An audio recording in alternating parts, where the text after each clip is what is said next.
Tas būs jums citā kursā. Šeit būs par normālu darbību. Labi, un tad konvenciālais miegs. Profesors jums izdalīja 4 stadijas, vai ne? Bija miegainība, iemikšana, 3. pakāpe un 4. pakāpe. Un principā, ja jūs lasat gaismu, tad vairāk tiek runāts par šo te 3. un 4. un tās pirmās 2 tā kā tiek skaitītas pie miega un reizē arī netiek skaitītas pie miega. Piemēram, šī te miegainība ir skaidrs, ka darbojas šie te visi stimuli, lai izsauktu miegu, bet miegs pats vēl nav iestājies. Un tad ar to lēno viļņu miegu vairāk saprotot 3. un 4.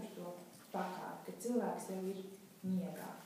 Un kāds tad būs, kāda ir tā, labi, tas ir atkal nākamais jautājums, kas notiek konvenciālā miega laikā, kā jūs saprotat? Labi, kas notiek ar vegetatīvajām funkcijām? Simpatiskā sistēma pazeminās un paaugstās parasimpatiskā. Mums ir dziļā ielpa un muskuļi ir atslābuši un nav sapņu.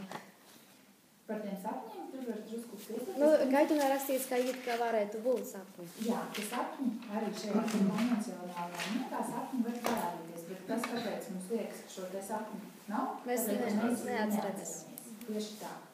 Savukārt šis te REM miegs ir paradoxālais miegs. Kas tad tur notiek ar vegetatīvajām funkcijām? Aktīvi strādā simpatiskā nervu sistēma un mums būs ielpa, tāda neregulāra un muskuļi būs kontrakcijā daudzās vietās. Mums ir, kad mēs gulējam un tādā sajūta, kā mēs skrienam vai kaut ko daram.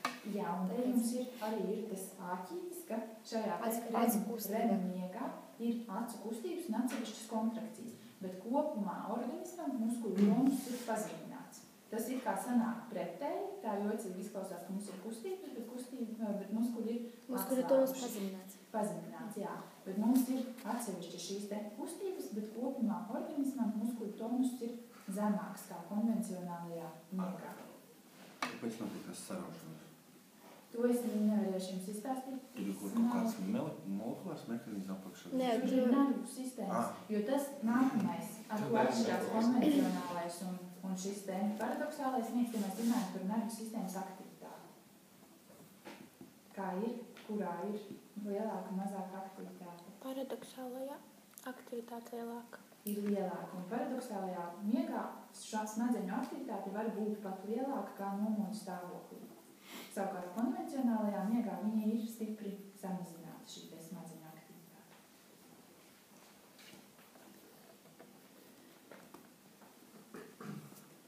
Un arī par muskuļu tonus jūs varat apskatīties par šo te temperatūras regulāciju. Principā miegā, kāpēc mums miegā vienmēr vajag apsekties, jo miegā mēs savu temperatūru tik labi nekontrolējam, kā mēs kontrolējam nomodu stāvoklī.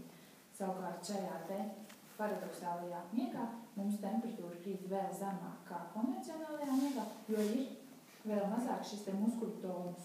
Un muskuļu tonus, kā jūs tālāk mācīties, droši vien arī zina, ir viens no veidiem, kā notiek termogenēze cilvēka organismā. Jo muskuļu tonus tātad nepārtraukti nelas muskuļu šķiedru saspringums. Un tikko kā ir muskuļu šķiedru saspringums, tad atcerieties, cik bija lietuvības koeficients saspringumam un kas pārējāja siltumā. Tātad 20% ir saspringums, 80% pārējā siltumā. Līdz ar to, tad, kad ir samazināts šis te muskuļu tonus, samazinās arī cilvēka ķermeņa temperatūra. Labi, un tātad, kas vēl atšķir šie te sakņi atšķir šīs te miega fāzes. Un, ja mēs runājam nakts laikā, kā ir, kā viņas dalās?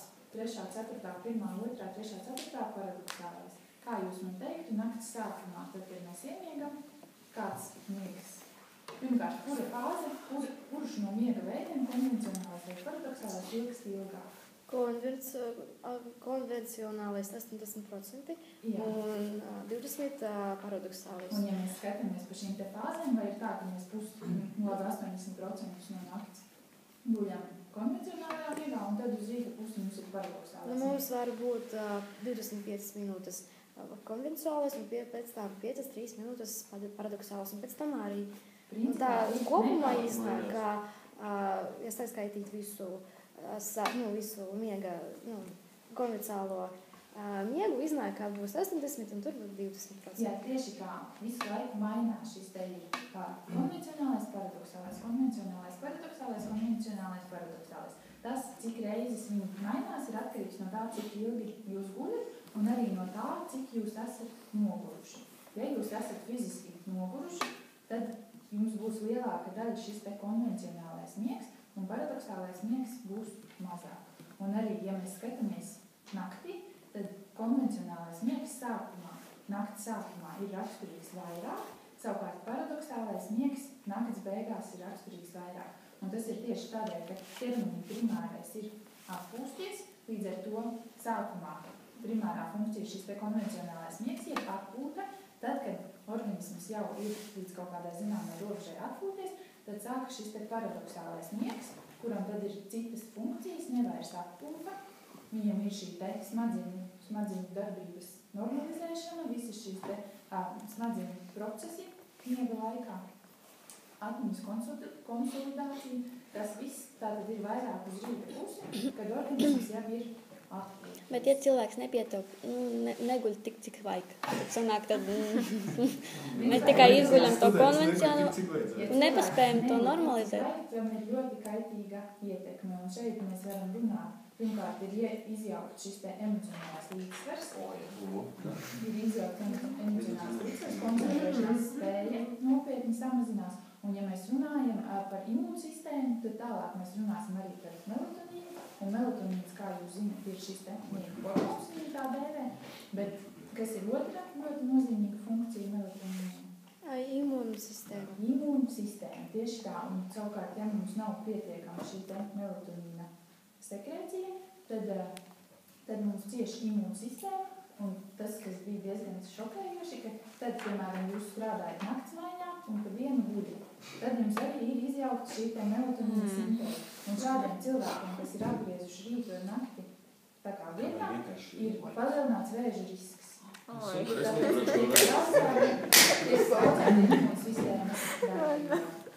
Patīk, ka tas ir.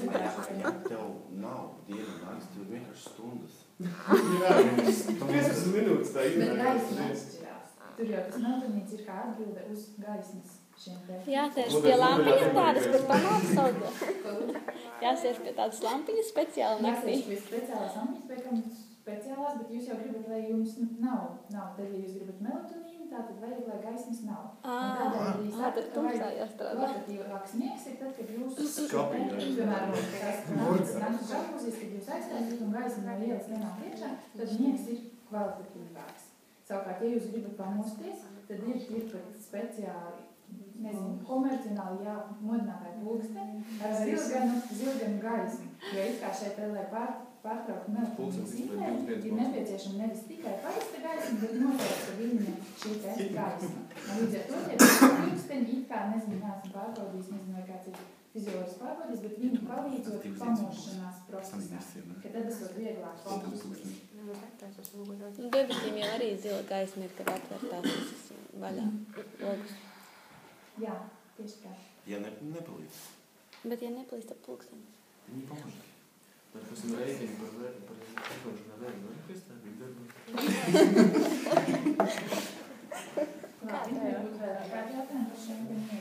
Mēs vienkārši stāstam par to, ka ir konvencionālais, paradoxālais un... Tas notiek kurā laikā un kā ir tā fizioloģiskā konstrukcija. Par melatonīnu vai?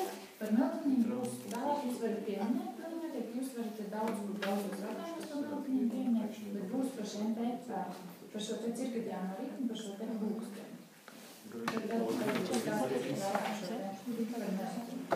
Un tātad nākamais jautājums ir miega fizioloģiskā nozīme, kas arī noteikti mums kaut kāds jautājums? Piektais?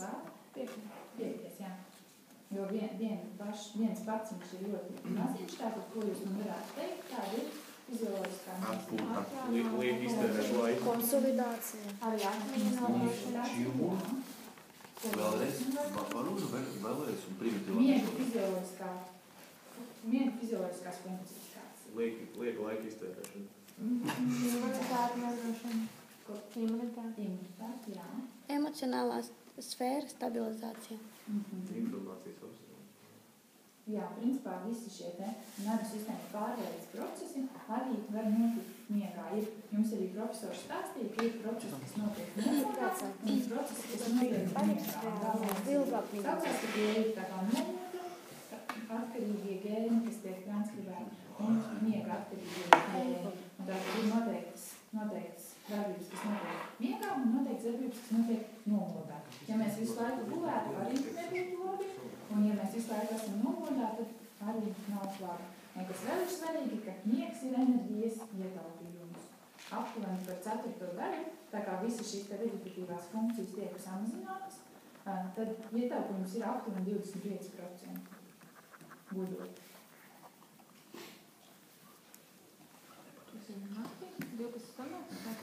Tas ir tajā brīdī mūsu šī vienmēr intensitāte nokrītās par 25%. Un vēl kaut ko var pateikt? Ko? Viss? Nu, vēl var pateikt, ka miegā arī, piemēram, augšanas hormonus tiek sekretēts. Par to jums vēl nav bijis, par to jums vēl ir stāstīt, ka bērniem ir tīpaši viņi tad aug. Jā, viņi aug tieši tā, jo šis te augšanas hormons ir tāds hormons, kas var izdalīties fiziskas slodzes laikā, un tāpēc ļoti daudz. Pirmkārt, viņš ir anabolais hormons. Anabolais hormons nozīmē to, ka veicina pieaugumu proteīnu sintēzi. Principā, kāpēc tie, kas iet uz sporta zālēm un kačājās, dzer to augšanas hormonu, lai būtu daudz vieglāk tā kā iegūt šo te muskuļu masu. Bērnam ir nepieciešams augšana, un tātad izdalās viens ir miegā, otrs ir fiziskas slodzes laikā.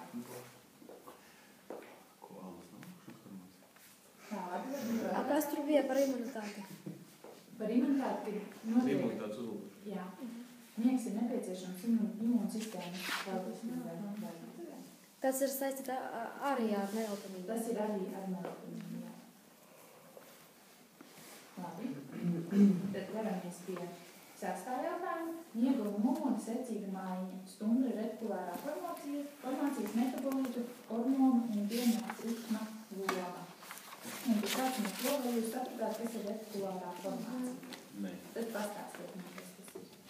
Tas arī iegarņas smadzenēs augšējā daļā vai rajons, kur notiek pārslēgšana no pareizes ķermeņa uz smadzenēm. Viņš dod informāciju uz garozu. Jā, principā jā, bet arī atcerieties, ka šis te retikulārā formācija saņem sensorus impulsus. Un viņu aktivē šie te sensori impulsi. Savukārt šī te retikulārā formācija sūta eferentās šķiedras uz talāmu. Un talāms ir ļoti nozīmīgs smadzeņu daļa, jo viņš kontaktējas praktiski ar visu garozu. Un tātad retikulārā formācija caur talāmu ietekmē šo te smadzeņu garozu. Un tā funkcija, kāda ir retikulārai formācijai, tā kā aktivējošajai daļai. Viņa nonāk talāmā. Nē, aktivē. Aktivē garozu. Aktivē garozu. Principā viņa uztur mums šo te aktivitātes līmeni. Ja mums ir bojāta retikulārā formācija, tad kas notiek, mēs principā esam tādā kā komas stāvoklī. Jo ir nepieciešams šīs te ietekmes, lai viss pārējais varētu mums notikt vienkāršot sakot. Principā tiek aktivēta visa garoza. Un kādēļ mēs runājam saistībā ar miegu, vai miegā mums vajag, lai mums būtu aktīva visa garoza? Nē. Visa nē. Nevajag, tieši tā. Principā šī retikulārā formācija tad tiek nomākta.